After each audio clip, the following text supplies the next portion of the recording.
Bem, meus irmãos, sejam mais uma vez bem-vindos ao canal Cultura Reformada. Sou eu, o pastor Ademir de volta, não é? Vamos para mais uma aula.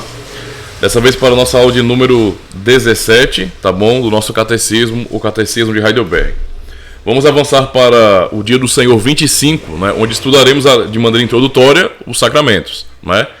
E nós temos aqui algumas perguntas muito importantes e que realmente são muito profundas, na verdade. Tem muito assunto aqui, tá? Muito assunto. Então, hoje eu não vou fazer uma aula dupla, ou na verdade avançar para outro Dia do Senhor, não. Esse por hoje nos basta apenas o Dia do Senhor 25, porque tem muito conteúdo aqui, tá certo? Deixe-me ler então a pergunta 65, que diz bem assim: visto que somente a fé é o que nos torna participantes de Cristo e de todos os seus benefícios, de onde vem essa fé? Pergunta muito, muito importante mesmo, né? De onde vem essa fé? Resposta: vem do Espírito Santo, que a opera em nosso coração pela pregação do Evangelho e a fortalece pelo uso dos sacramentos. Pergunta 66. O que são os sacramentos? Os sacramentos são sinais e selos santos e visíveis. Foram instituídos por Deus para que, pelo uso deles, Ele pudesse, o mais claramente possível, nos declarar e selar a promessa do Evangelho. E esta é a promessa: que Deus nos concede graciosamente perdão de pecados e vida eterna por causa do único sacrifício de Cristo ofertado na cruz. Pergunta 67. Então, tanto a palavra quanto os sacramentos têm por objetivo direcionar a nossa fé para o sacrifício de Jesus Cristo na cruz como a única base para a nossa salvação? Sim, pois o Espírito Santo nos ensina no Evangelho e nos garante pelos sacramentos que toda a nossa salvação baseia-se no sacrifício único de Cristo por nós na cruz. E finalmente a pergunta 68. Quantos sacramentos Cristo instituiu na nova aliança? 2. O Santo Batismo e a Santa Ceia. Muito bem. Temos conteúdo suficiente para refletirmos bem na Palavra de Deus, não é? E sobre essa doutrina ou as doutrinas referentes, não é, aos sacramentos, como o batismo e Santa Ceia, por exemplo. Então, temos um conteúdo muito rico aqui. Para os irmãos entenderem, né, a maneira como o nosso catecismo trata esses assuntos, ela é pastoral, mas é muito lógica também. Você pode refletir bem sobre o sacramento. E o que nós temos aqui é uma exposição, não é, reformada sobre os sacramentos, que nos mostram os sacramentos como algo muito mais importante, não é? Como um entendimento muito mais importante, uma grande bênção para a igreja, não é? Muito mais profundo do que geralmente se aprende, não é? No evangelicalismo, de forma geral. Para quem é evangélico ou não tem contato com igrejas mais tradicionais, não é, vindas da Reforma Protestante, ou por exemplo uma igreja reformada, não é, pode talvez tratar os sacramentos como se fosse apenas ordenanças um tanto quanto vazias, porque não tem nenhum tipo de compromisso maior nesse sentido, ou não se entende como uma grande bênção de verdade na vida das pessoas. É mais cumprir tabela, né? Cristo mandou, então vamos fazer.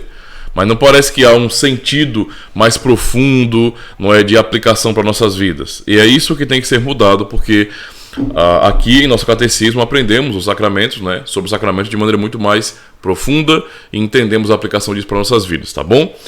Começando com a pergunta 65, é importante isso, né, porque nós acabamos de falar sobre justificação pela fé, então nada melhor do que podemos fazer a pergunta de onde vem essa fé. Essa é a pergunta 65. E a resposta é: vem do Espírito Santo, que opera em nosso coração pela pregação do Evangelho e a fortalece pelo uso dos sacramentos. Uma das coisas, então, que, digamos assim, gera dúvida no meio cristão hoje é a origem da fé. Cristo é o autor e consumador da fé, certo? Mas alguns ainda têm dificuldade de compreender qual a origem da fé. Primeiro porque existe uma como posso dizer, uma relativização do conceito de fé. Eu já tinha falado aqui em outras aulas também, que as pessoas entendem fé muito mais por um prisma cultural, né? Tem uma visão muito da cultura sobre o que é a fé, não é? Então, uma cultura ocidental como a nossa, cristianizada, não é? Falar sobre fé é algo muito comum. E isso não ajuda muito, porque as pessoas desvirtualizam o significado da fé e tratam a fé como um sentimento ou como uma mera capacidade humana, o que é um grande erro. Não é? A pergunta e resposta de nosso catecismo, a pergunta 65, não é? Sobre de onde vem a fé, não é? Tem como essa resposta que ela vem do Espírito Santo.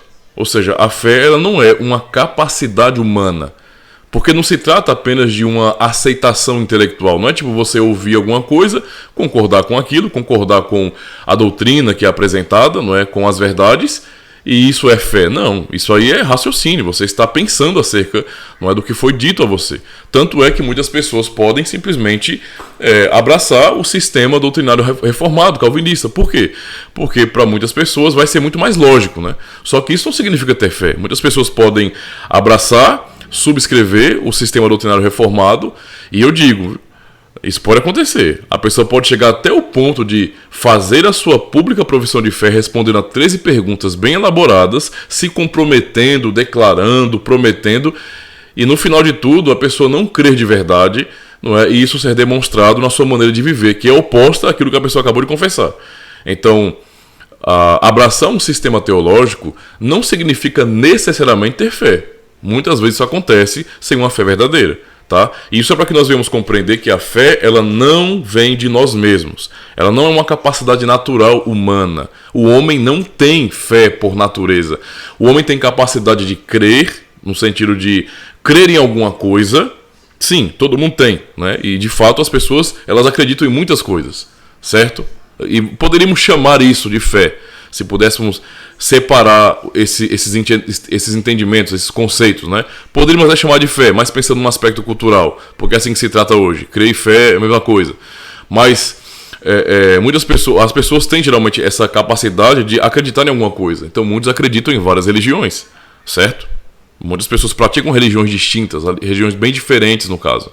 E há religiões que já são bem antigas, que duram, religiões milenares, além do cristianismo, não é? Sem contar que, além de professar uma crença numa religião comum, uma religião antiga, não é? Já estabelecida, há muitas pessoas que vão professar uma crença, não é? Vão assumir uma crença na ciência, não é? Ou em qualquer outra coisa. A gente que acredita em alienígenas, por exemplo, não é? No aspecto mais hollywoodiano, né? De ficção científica, tem gente que acredita. Então, né? Tem pessoas que acreditam em um monte de coisas, né? Frequentemente você vê muita expressão de crença, né? Crença bem religiosa mesmo, na questão da política, por exemplo. Então, as pessoas têm essa capacidade de acreditar nas coisas, não é? Em muitas coisas. Só que essa capacidade de acreditar não é a fé que a Bíblia ensina. Já começa por aí, tá? Não é a fé que a Bíblia ensina. A fé que a Bíblia ensina, ela é um dom de Deus.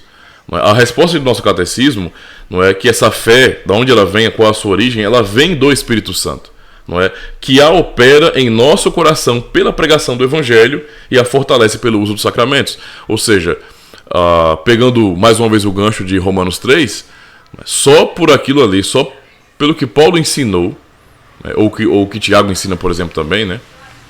Sobre toda a boa dádiva, né? Vem de Deus, mas Paulo em Romanos 3, o que ele fala a partir do versículo 10 é muito contundente, né? É muito claro também, deixando muito claro que não há justo, não há um sequer, todo mundo está acostumado com isso, mas ele chega a falar que não há quem entenda e não há quem busque a Deus. Então, basicamente, o homem não tem essa capacidade. Se você voltar um pouquinho no capítulo 1, você vai perceber o que eu estou dizendo. Não é? O que Paulo vai retratar ali é justamente algo referente ao mundo gentílico, principalmente o mundo greco-romano, onde você tem, não é, como grandes heróis do conhecimento os filósofos gregos. Não é? E um povo que prezava tanto o conhecimento, a filosofia, o raciocinar, não é, sobre a natureza, eles não tiveram condições de, com tanta inteligência e tanta reflexão, de chegarem à verdade e se dobraram à idolatria. Então, vamos observar que todo o esforço da filosofia, né, todo o esforço dos filósofos com sua filosofia, não pode levar eles muito além do que a idolatria. Então, esses que recebem tanto, que têm tanto conhecimento e que se esforçam para poder entender as coisas e racionalizar sobre isso e questionar, no fim, eles acabam adorando a si mesmos, adorando a natureza, ao homem, fazendo imagens, né, para adorar seus ídolos. É o máximo que o ser humano pode chegar, né? O ser humano é como uma bússola absolutamente quebrada que não tem nenhuma possibilidade, não é, de apontar para o norte. A realidade é essa. Então, a capacidade intelectual humana não lhe habilita a encontrar Deus. O homem não consegue encontrar Deus. Paulo está dizendo isso em Romanos 3. Não há quem entenda. Não há quem entenda. Entende? Não há quem entenda, não há quem busque a Deus. Isso é muito importante, tá? Isso mostra realmente que o homem não tem condições de chegar ao conhecimento de Deus por seus esforços. O máximo que o homem vai chegar é em alguma religião, não é? Que ele vai inventar, que ele vai imaginar, mas não vai ser aquilo que Deus disse. Porque a verdadeira fé é um dom de Deus, tá? É um dom de Deus, certo? Quando eu falo no dia do Senhor 7 sobre fé, está um pouco mais explicado ali, para vocês compreenderem, tá bom? Depois eu coloco o link aqui para vocês assistirem a outra aula também, se quiserem relembrar de alguma coisa. Mas basicamente é isso. A fé é um dom de Deus. Ela é operada pelo Espírito Santo, por meio da pregação do Evangelho, tá? Ela é um dom, ela é um conteúdo, não é? E a capacidade que o próprio Deus dá para que a pessoa confie, acredite de todo o coração naquele conteúdo. Ou seja, é algo absolutamente divino, não tem nada a ver com a capacidade humana, certo? Então isso aí ficou bem claro, né? Agora sim, uma vez que a resposta fala que a fé vem do Espírito Santo, que ele opera a fé no caso, né? Em nosso coração, pela pregação do Evangelho, é o instrumento que ele usa, é a pregação, não é? Isso é muito claro, por isso que pregação para nós é tão importante. Não é? Como Paulo vai falar em 1 Coríntios capítulo 1, que aprove a Deus salvar os que creem pela loucura da pregação, não é? E Romanos 10 também, né? Sobre o fato a fé vem pelo ouvir, né, e ouvir a pregação da palavra de Deus. Então, só por esses princípios aí, nós podemos realmente colocar, ter o entendimento de que a pregação deve ocupar o lugar máximo na igreja, né? Ou seja, nós dependemos da pregação, porque aprove a Deus salvar os que creem pela loucura da pregação. Então, a pregação tem que ocupar o lugar máximo na igreja, né? Central. Tem que haver pregação do evangelho. Não é? Ele também vai ensinar o que aqui? Que o Espírito Santo opera a fé em nosso coração pela pregação do evangelho e fortalece esta fé que ele opera, não é? Que ele dá pelo uso dos sacramentos. É aí que entra, então, a questão dos sacramentos. E como os sacramentos estão relacionados com a palavra, não é? E com a fé. Por isso, essa parte do catecismo nós chamamos de a palavra e os sacramentos, tá? Então, vamos lá. A pergunta 66, então. Eu vou fazer aqui alguns paralelos, tá bom? Com os padrões de fé de Westminster, porque é importante compreendermos isso. Não é? Mas aqui a pergunta 66 diz bem assim: o que são os sacramentos? O que são os sacramentos? E para quem está, de repente, chegando agora, não conhece muito da tradição reformada e está estranhando um pouquinho esses termos que estamos usando, né? Credos, catecismo, confissões, tem vídeo aqui eu falando sobre isso. Mas, especificamente, a questão dos sacramentos, né? Talvez você que é de uma comunidade evangélica tenha aprendido, esteja acostumado a entender que a expressão, o termo sacramento, é um termo católico romano, não é? E não é assim, tá bom? Não pense dessa forma, tá certo? Esses termos que nós usamos aqui não pertencem a uma instituição. São termos históricos, tá bom? Termos da igreja na história, da qual nós fazemos parte também. Então, né, por isso nós usamos os termos também, tá? E a palavra sacramento, ela expressa muito bem o que são essas ordenanças de Deus para nós, tá bom? Realmente expressa muito bem a natureza dessas ordenanças. Então vamos lá. Os sacramentos são sinais e selos santos e visíveis. É o que eles são, tá? Eles foram instituídos por Deus para que, pelo uso deles, ele pudesse o mais claramente possível nos declarar e selar a promessa do evangelho, não é? Então, perceba que a definição é direta. Os sacramentos são sinais e selos santos e visíveis. Então, o sacramento, a ideia realmente é algo que nós temos que ver, tá certo? Tem que ser apresentado, tem que ser visto, tá? Isso, esses sacramentos, então, eles não foram instituídos pela igreja, eles não foram inventados pela igreja na história, eles não são criação humana, mas eles foram instituídos por Deus.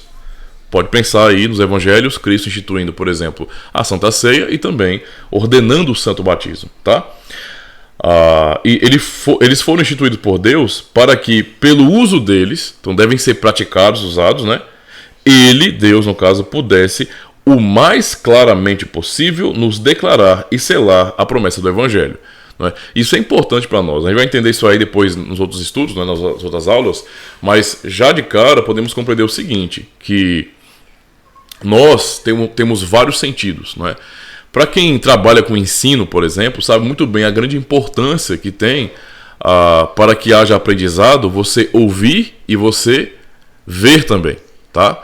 É muito importante isso no processo de aprendizado, não é? Porque você imagina, a pessoa é capaz sim de ficar só ouvindo, não é? E aprender também. Quem não ouve aí podcasts de repente, né, acompanhando no seu celular, isso é comum fazer, certo? Alguns gostam de audiobooks, por exemplo, né? Mas quando, digamos assim, a visão é acionada, a captura de informação é muito maior, né? Duplica, não é? Duplica. Quando podemos usar, por exemplo, todos os sentidos para adquirir informação, né, conhecimento, isso realmente é algo benéfico para nós, né? Nós temos sentidos, Deus nos deu sentidos justamente para isso, para podermos compreender o mundo no qual vivemos. Então é por meio de todos os sentidos que nós temos a experiência, não é, da vida e a experiência de entender o que é a vida ou entender o que está acontecendo ao nosso redor. Certo? Nós não estamos limitados apenas a um sentido, por exemplo, mas há vários sentidos que nos ajudam a ter a experiência e nos ajudam a entender o que está acontecendo, a ter noção de tempo, de espaço, de tudo, não é? De odores, cheiros, tudo. Então os sentidos são muito importantes. E quando no ensino o professor sabe explorar muito bem isso, o aprendizado obviamente é muito melhor, não é? Os alunos mesmo, sejam crianças ou adultos, vão absorver muito mais o conhecimento, não é? O que está sendo transmitido ali, o conteúdo, não é? É só você observar, você vai a experiência prática de quem é aluno, né? Vai para uma aula onde o professor é um cara morgado, sabe? Um cara chatão. Um cara que só pega o livro, abre, começa a ler o que está escrito no livro e vai escrevendo na lousa, né? Escrevendo no quadro negro. E ele só faz isso. Ele não tem nenhum tipo de dinâmica, não é, que atraia a visão dos alunos. Ele só fala. Os alunos vão cochilar, não é? Vão achar a aula chata pra caramba. Não vão conseguir aprender muito, porque os outros sentidos não estão sendo usados, basicamente. Eles estão vendo o professor, mas é como se fosse uma imagem parada. O cara não se mexe. O cara não faz nada que ajude, não é? Até com relação a quem prega, quem palestra, sabe muito bem, não é? A importância de você aprender a gesticular, a você aprender a falar. E quando você estiver falando, explicando, tentando convencer as pessoas com seus argumentos, você gesticular. Isso ajuda a pessoa a entender melhor. Não é? É muito diferente você ler um livro e você ver a pessoa falando, porque você consegue interpretar muito mais do que as palavras que é da boca da pessoa. Você vê as expressões do rosto, a maneira como a pessoa mexe os braços, que mostra a intensidade, mostra tudo. Então, ver nesse sentido, usar a visão e outros sentidos é muito benéfico para que venhamos compreender mais.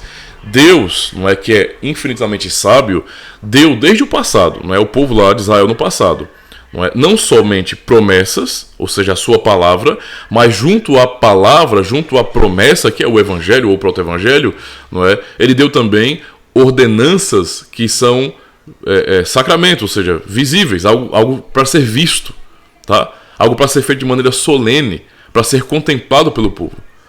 Por isso que você tinha lá na Antiga Aliança tantas coisas, não é? Tabernáculo, utensílios, não é? Tudo mostrava alguma coisa.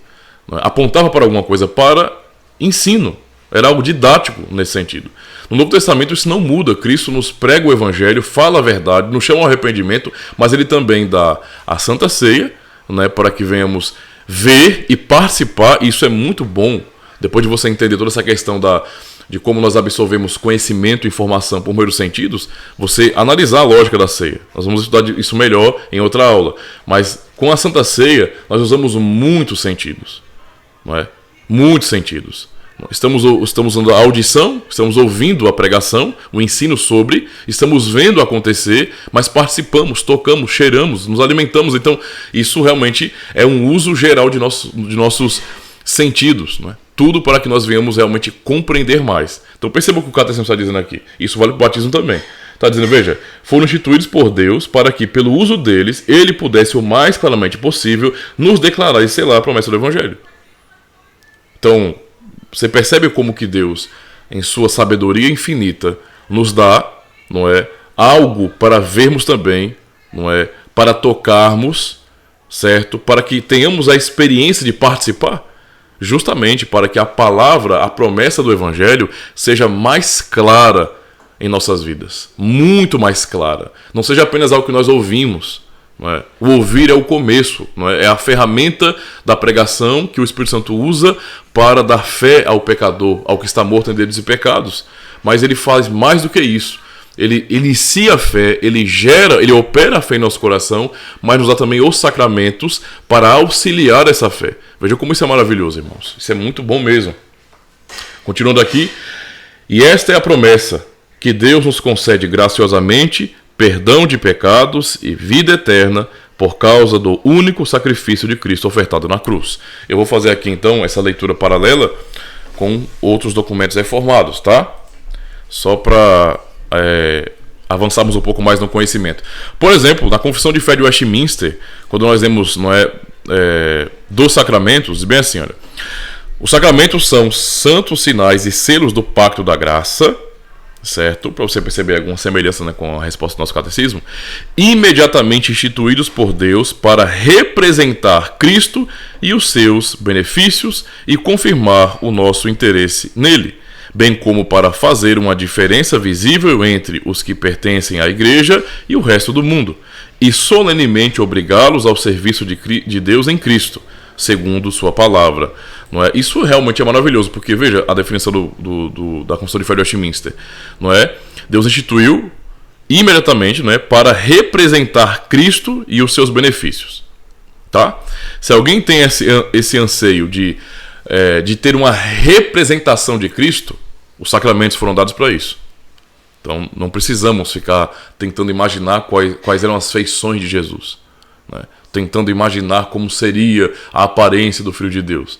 Se ele tinha uma aparência voltada mais para um povo caucasiano, né, europeu, ou mais para um semita, ou mais para um africano. Essas coisas são absolutamente irrelevantes e inúteis, não fazem nenhum sentido para a cristandade. É uma tolice ficar buscando isso. Nós não precisamos disso.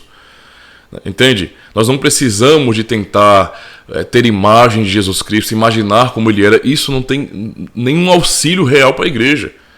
Isso aí, na verdade, é uma tentativa, para não dizer que é idolatria, né? Mas, porque é, de fato, mas é uma tentativa humana, não é? De sei lá, cara, sabe, dar algo para as pessoas se apegarem. Não precisa disso. Não precisa. Deus já nos deu os sacramentos. Eles são representação de Cristo e de seus benefícios para nós. É o suficiente, não é? Então, muito bom aqui a Confissão de Fé de Westminster. Continuando, o artigo 2 aqui, olha. Em todo sacramento há uma relação espiritual ou união sacramental entre o sinal e a coisa significada. E por isso, os nomes e efeitos de um são atribuídos ao outro, né? Vamos ver aqui isso aqui nas demais respostas, não é? Do nosso catecismo. O 3. A graça significada nos sacramentos ou por meio deles, quando devidamente usados, não é conferida por qualquer poder neles existentes, não é? Ou seja, os sacramentos em si, eles não são a própria bênção, eles não contêm a bênção, tá? Eles não contêm a bênção, isso é importante. Nem a eficácia deles depende da piedade ou intenção de quem os administra. Então também a eficácia e a importância dos sacramentos, né, não está relacionada à pessoa que está ministrando, tá? Mas da obra do Espírito e da palavra da instituição, a palavra de Deus. Ou seja, não separa a palavra dos sacramentos, né? A qual, juntamente com o preceito que autoriza o uso deles, contém uma promessa de benefício aos que dignamente o recebem. Certo? Então, maravilhoso, não é? É maravilhosa essa resposta aqui da Confissão de Fé de Westminster, tá bom? Vamos ver o mesmo ensino também no Catecismo Maior, tá certo? E também na Confissão Belga, no artigo 33, não é? Quando fala sobre os sacramentos, tá? Inclusive dizemos bem assim na Confissão Belga: cremos que o nosso bom Deus, atento à nossa ignorância, lembra do que eu falei sobre a questão didática, não é? De Deus realmente nos dá tantos sentidos para que por meio deles venhamos absorver informação? Pois bem, as verdades eternas, não é? Elas também são transmitidas pelo Espírito Santo, não é? E são fortalecidas justamente com os sentidos que Deus nos deu, não é? Deus quer que nós venhamos realmente ter experiência com isso. Isso é muito importante, irmãos. Então veja, cremos que nosso bom Deus, atento à nossa ignorância e fraqueza, né, instituiu os sacramentos. Vê aí o propósito dos sacramentos. O propósito é esse. Eu poderia até dizer em certa medida que a palavra não seria suficiente. Nós sabemos que a palavra é suficiente, não é? Então não entenda errado o que eu estou dizendo. Mas é suficiente para quê? Entende? Não é? A palavra de Deus, não é a espada do Espírito. É, como eu falei, a ferramenta ordenada por Deus, não é, para trazer salvação ao ser humano. Não é? Então a palavra é pregada e o Espírito Santo usa a palavra pregada, a palavra autoritativa que é dele, não é, para dar fé àquele que está morto em delitos e pecados. E gerando fé no coração dessas pessoas, eles creem em Cristo e são salvos. Isso é o que a palavra faz. Mas os sacramentos estão relacionados com essa palavra de salvação, com a fé verdadeira, mas como algo que se estende à nossa vida, que nos auxilia nessa caminhada. Entende a situação? Justamente porque nós somos fracos. Então não há problema na palavra de Deus de forma nenhuma, como também não há problema na lei nesse sentido, a própria palavra, né? Mas em nós que somos ignorantes e fracos, não é? A fim de nos selar suas promessas e nos conceder penhores de sua benevolência e graça para conosco, e também alimentar e sustentar a nossa fé. Então, como aqui está dito na resposta à pergunta 65, na parte final, e a fortalece pelo uso dos sacramentos. Tá? Ele acrescentou os sacramentos à palavra do Evangelho, observe bem, para melhor apresentar aos nossos sentidos, lembra do que eu já tinha dito? Né? Tanto o que ele nos declara por sua palavra, como o que ele opera em nossos corações. Veja como essas respostas, né, juntando os padrões de fé de Westminster e nossos documentos aqui da Seis Formas de Unidade, como são respostas tão coesas, não é, tão coerentes, que realmente nos ensinam princípios profundos do propósito dos sacramentos. Não é? Isso aponta para a misericórdia e para a graça de Deus. Veja a bondade do Senhor nisso, irmãos. Deus se preocupar com isso, não é? Em não apenas falar ao nosso coração, não apenas nos dar promessas, mas de todas as maneiras nos auxiliar nisso, não é? Trabalhando em todos os nossos sentidos para que venhamos absorver conhecimento, não é? E sermos fortalecidos na fé que Ele nos deu. Assim, Ele confirma a salvação de que nos fez participar, pois os sacramentos são visíveis sinais e selos de uma realidade interna e invisível. Ou seja, eles não são a própria bênção, mas eles testificam da bênção. Através deles, Deus opera em nós pelo poder do Espírito Santo. Por isso, os sinais não são vãos nem vazios para nos enganar. Certo? Porque Jesus Cristo é a verdade deles. Qual é a verdade dos sacramentos? É Cristo. E sem Ele, nada seriam. Esse é o ponto. Além disto, nos contentamos com o número dos sacramentos que Cristo deu. Cristo, nosso Mestre, instituiu, não é que não são mais do que 2. O sacramento do batismo e o da Santa Ceia. Tá? Então temos aí uma resposta muito bem elaborada, não é? Um artigo que ensina realmente muito bem os princípios dos sacramentos. Tá? Então, vamos para a pergunta 67. Já estamos, deixa eu ver aqui, 33 minutos de aula, tá muito bom. Pergunta 67. Então, tanto a palavra quanto os sacramentos têm por objetivo direcionar a nossa fé para o sacrifício de Jesus Cristo na cruz como a única base para a nossa salvação? A resposta, sim, não é? Pois o Espírito Santo nos ensina no Evangelho e nos garante pelos sacramentos que toda a nossa salvação baseia-se no sacrifício único de Cristo por nós na cruz. Então, o foco dos sacramentos, não é? Bem como da palavra, é direcionar nosso coração, é direcionar nossa fé para a obra perfeita de Cristo por nós. É simplesmente isso, para Cristo. É disso que a palavra fala, bem como os próprios sacramentos. E isso não é uma coisa de agora, não é? Toda a história da redenção nos apresenta isso. Basta você lembrar, na época, não é, do povo de Israel, não é, no seu auge, quando eles receberam a lei, quando eles receberam as ordenanças para o culto, todos os utensílios ordenados ali, todas as leis, não é? Todas as regras para eles, certo?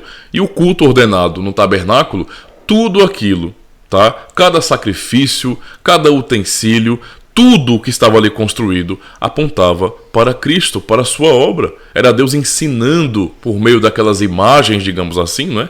Porque eles viam aquelas coisas, os utensílios, o tabernáculo e tudo mais, não é? Deus ensinando aos seus filhos justamente sobre o seu Filho, Jesus Cristo, sobre a obra dele. Nós temos toda a história da redenção resumida no tabernáculo, por exemplo. O que nós cremos hoje é o que era ensinado por Deus lá atrás. Esse é o ponto, não é? Esse é o ponto. E isso continua no Novo Testamento, ou seja, toda a Escritura aponta para uma só verdade. A Escritura inteira aponta para um sacrifício perfeito, não é?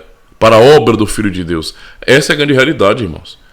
Então perceba que não é uma novidade, mas é uma verdade muito bem estabelecida por Deus, não é? De ter dado a palavra e os sacramentos para direcionar nossa fé ao Senhor Jesus Cristo. Você já tinha pensado sobre isso, não é? Na importância dos sacramentos?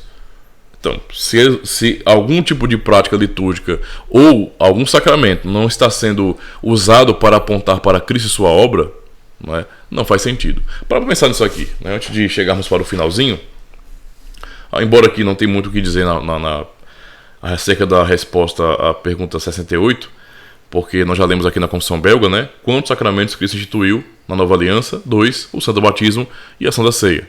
Isso aí é o ponto central. Mas antes de chegar disso aí, vamos pensar em uma questão importante aqui, não é? Quando falamos de sacramentos, não é? Quando falamos do significado do sacramento, da aplicação dos sacramentos, batismo, Santa Ceia, devemos nos perguntar também, já que eles significam e apontam, na verdade, para a obra de Cristo que é perfeita, e significam isso também, não é? Qual o sentido de alguém participar dos sacramentos, não é? De alguém cear, por exemplo, se a pessoa não crê na obra de Cristo? É para pensar nisso? Porque para pensar, vamos estudar isso na aula 18, tá? Vamos pensar sobre o batismo e depois sobre Santa Ceia. Aula 18, 19 por aí. Imagine que alguém chega à Santa Ceia numa comunidade, mas essa pessoa ela não crê na obra de Cristo como uma obra perfeita, tá? Perfeita, que realmente salva. Ela crê que aquela obra ela não é completa porque ela não salva de verdade, ela dá uma oportunidade de salvação. Se alguém tem uma convicção assim, eu não chamaria isso de fé. Isso para mim é incredulidade, tá? Mas se alguém tem um pensamento como esse, de que a obra de Cristo realmente não salva, mas apenas abre uma oportunidade para a salvação porque o homem tem que cooperar para ser salvo, não é? Então isso anula o sentido do sacramento. Participar do sacramento, não é? E realmente ser alimentado é justamente compreender, não é? Nessa participação, não é? Que Cristo realmente realizou uma obra de uma vez por todas. Que esses sinais visíveis, não é? São garantias que Cristo nos dá do seu amor. Entende a situação? Ele está nos selando nesse sentido. Não são sinais vazios. Não são sinais sem significado. Então, se eu estou participando, tá, de uma Santa Ceia e eu não creio na obra de Cristo, então eu estou vivendo uma verdadeira contradição. Porque participar é uma confissão de que eu creio na obra de Cristo, mas com minha boca eu nego isso. Então está faltando uma sincronia aí, né? Está havendo muita contradição nesse sentido, e não é para isso que fomos chamados, irmãos, mas para confiar na obra suprema e perfeita do nosso Senhor Jesus Cristo. Então é um ponto muito importante para ser refletido, tá? A pergunta então 68, a resposta, mas sobre a quantidade, não é? O que nós temos na Escritura são dois. Pensamos no Antigo Testamento como, por exemplo, a circuncisão e depois, né, logo muito tempo depois, a Páscoa, não é? Que no Novo Testamento são substituídos. Né, então, Deus deu dois sacramentos muito especiais para o seu povo no passado, não é? E eles são substituídos por Cristo no tempo da Igreja Cristã, ou quando ele veio a este mundo para pregar o Evangelho, que é justamente o batismo e a Santa Ceia. Esses são os sacramentos instituídos por Cristo. Então, já um ponto importante para vocês compreenderem é que, por exemplo, nós sabemos que a Igreja Católica Romana tem 7 sacramentos, não é? Pelo menos é isso que eu lembro, não é? Que tem 7 sacramentos. E nós não reconhecemos esses sacramentos, porque não são sacramentos para nós, não é? Os únicos sacramentos reais são o batismo e a Santa Ceia. Por quê? Porque os sacramentos, eles não são instituições humanas. Tá? Não são instituições humanas. No passado não foi Israel ou Abraão que instituiu a circuncisão. Deus instituiu a circuncisão com Abraão. Nem tampouco foi o povo já reunido de Israel que instituiu a Páscoa. Deus instituiu a Páscoa. Entende? Quando olhamos para o Novo Testamento também, não foram os apóstolos, os discípulos que instituíram, por exemplo, o batismo, nem a Santa Ceia, mas Cristo fez. Os sacramentos são instituições divinas. O próprio Deus fez isso. Tanto no passado, como o próprio Cristo, o Filho de Deus, fez isso no Novo Testamento. Então você vê que tanto no passado, Deus foi até Abraão e ele instituiu a circuncisão, lhe ordenando, não é? E também ao povo de Israel, por meio de Moisés, instituiu a Páscoa, certo? Como também o próprio Cristo é quem institui o santo batismo cristão, não é? E também é ele quem institui a Santa Ceia no lugar da Páscoa. O sacramento é a instituição divina. Nós, enquanto igreja cristã, certo? Enquanto corpo de Cristo, não temos autoridade para instituir sacramento algum. Nós apenas cumprimos a ordem do Senhor, que é o único cabeça da igreja. Por isso, não é? Nós ficamos com os sacramentos que o próprio Senhor instituiu, que estamos vendo na Escritura Sagrada. Nós não, nesse sentido, nós não confiamos e não aceitamos a mera tradição humana, tá? Porque isso aí para nós realmente é um desrespeito, é um tentar ir além do que o Senhor ordenou. Nós não temos essa autoridade, certo? Não temos essa autoridade. A igreja, enquanto instituição, ou povo reunido, ou como organismo, nós não temos autoridade para instituir essas coisas. Isso vem de Deus. É o próprio Deus dando isso ao seu povo por sua graça. Simplesmente isso. Por isso, para nós, são apenas 2 sacramentos, os que o próprio Deus instituiu. Tá bom? Estou dizendo isso para que se alguém for um católico romano, estiver acompanhando a aula, possa entender também, tá certo? Bem, meus irmãos, né, a aula de hoje é um pouco mais curta, tá? Quero concluir aqui. Deixa-me só dar uma olhadinha aqui nos outros documentos reformados, acho que é o suficiente. Eu posso fazer apenas uma leitura por comparação. Por exemplo, o Catecismo Maior de Westminster, né? Pergunta 162. O que é um sacramento? Um sacramento é uma santa ordenança instituída por Cristo em sua igreja para significar, selar e conferir àqueles que estão no pacto da graça os benefícios da mediação de Cristo, para os fortalecer e lhes aumentar a fé e todas as mais graças, e os obrigar à obediência, para testemunhar e nutrir o seu amor e comunhão uns para com os outros e para distingui-los dos que estão fora, no caso fora da igreja. Pergunta 163.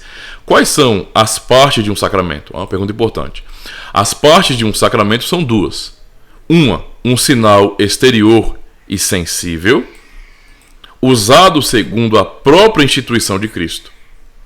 Outra, uma graça interior e espiritual significada pelo sinal. Fantástico, né? Fantástica a resposta do Catecismo Maior de Westminster. Então, o sacramento, ele tem duas partes. Uma parte ela é externa, é o sinal, não é? É o que é demonstrado, o que é representado ali, o que é demonstrado, certo? Que tem um significado, que tem um porquê. E a outra parte é a graça interior, aquilo que o próprio Espírito Santo opera em nosso coração. Então, o sacramento tem um aspecto visível e o invisível, não é? O visível aponta para o invisível, ou seja, aquilo que vemos é sinal daquilo que Deus opera na vida dos seus filhos, tá? Isso é realmente o que aprendemos na palavra de Deus e o que aprendemos aqui em nossas confissões reformadas. Muito bem, meus irmãos, eu queria agradecer a vocês, tá bom, por sua paciência. Continuem a acompanhar a nossa playlist, tanto para você fazer o download, né, do Catecismo de Heidelberg completo em áudio para você, ou acompanhar a playlist aqui no mesmo canal, tá certo? Também acompanhar nossas aulas aqui de catequese, tá? E outras playlists, né, e outros conteúdos aqui no canal, tá bom? Eu peço a vocês que recomendem o canal. Vocês estão vendo o esforço que eu faço para manter, né, conteúdo de qualidade, né? Tem vários vídeos com vários assuntos diferentes aqui no canal também, que você pode aproveitar também, é claro, mas perceba que eu tenho tentado fazer playlists para que vocês tenham acesso a documentos reformados. Eu me propus a isso. Eu não quero falar de fé reformada sem confessionalidade. Isso para mim não existe. Não existe.